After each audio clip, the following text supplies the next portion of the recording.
Doctor joins us live in studio to talk about mammograms and the importance of early breast cancer detection. Stay with us.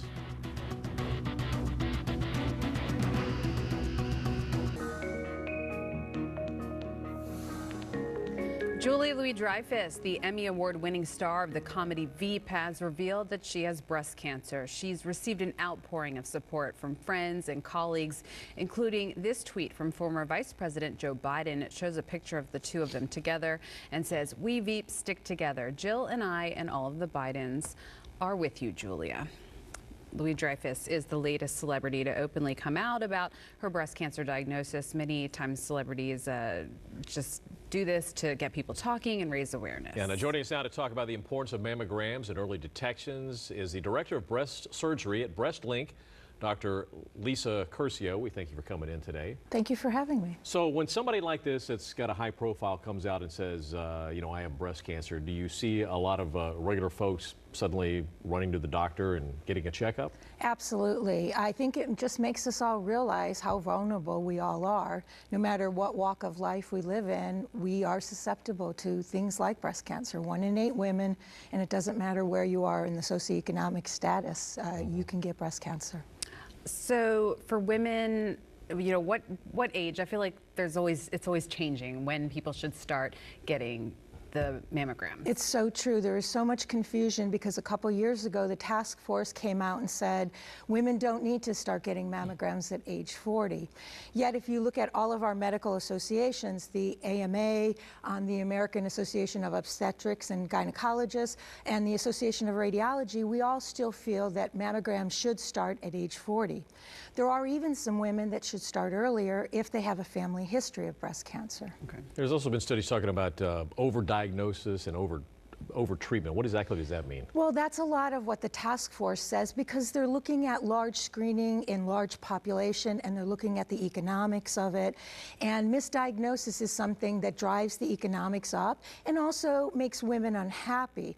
But if you talk to an individual woman, I think they would much rather go back for additional mammograms and maybe even a biopsy just to make sure they don't have cancer. So this whole concept of misdiagnosis is on a larger scale when you're looking at screening thousands and thousands of women, but the individual woman, they want that opportunity to make sure everything's okay.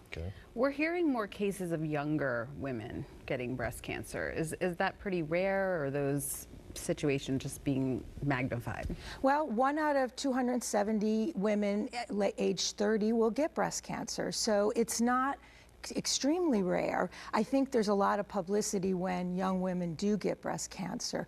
But we do have to be aware because in the past people would say, come with a lump at 25 or 30, and a physician even would say you're too young for breast cancer. And the reality is you're never too young for breast cancer. We've seen breast cancer even in teenagers, unfortunately. How often with the mammogram? Every year? Well, I think that has to be something that's individual between you and your physician. It really depends on what your risk factors are. You know, there's another scenario I want to talk about. I know this one woman, she did this. It was a reporter back in New York when I used to work there. Her mother had had a double mastectomy. I think she went to the doctor. She was in her early mid-20s, and she decided to have the breast tissue removed, just as, you know, almost like a precaution before she ever was diagnosed with breast cancer. Is that a good idea? Well, in some women, if they have seen people go through breast cancer, particularly relatives, and even particularly if they've had someone who's died of breast cancer, sometimes preventative surgery is the right option. And nowadays, we've gotten so good with our reconstructive techniques that we can make things look really good. It's never the same after you've had a mastectomy, but we can make things look rather natural as opposed to how we were maybe 20 years ago. So some women, if they've experienced this really devastating event in someone they love, they will consider preventative surgery. And that gene, the BRCA1 and 2 gene. So Angela Jolene, that's a very kind of well-spoken about gene, but that's only about 10% of all breast cancer. But there are other genes now. We're looking at, in women who have family history, up to 30 to 40 genes that might be responsible for their family history. And when you have that, then depending on what the risk is for the particular gene, we make recommendations on what's the best thing to do to prevent future events. Always doing the self-breast exam, right? Absolutely. More than just once a year at your yearly visit. Exactly. All right. Thanks for coming in. Thank you for having me. Thanks so much. Always a good reminder to get on that.